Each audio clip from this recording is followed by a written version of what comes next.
Are you tired of hunting for the Download Invoice button in Zoho Books? Learn exactly how to export them as PDF or zip in under 2 minutes. We'll walk through the simple steps. Open Zoho Books, navigate to Sales Invoices, select the ones you need, and choose your download format. First, open Zoho Books from your app launcher or browser.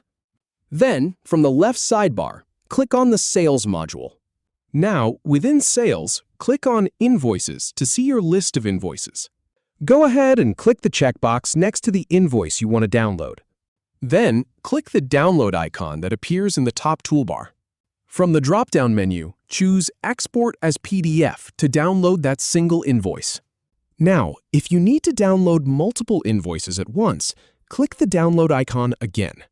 Then, from the drop-down, choose Export as zip file. If you have any feedback or if any info is inaccurate, please leave a comment below. We'll do our best to answer or redo the video if needed. Thanks for watching.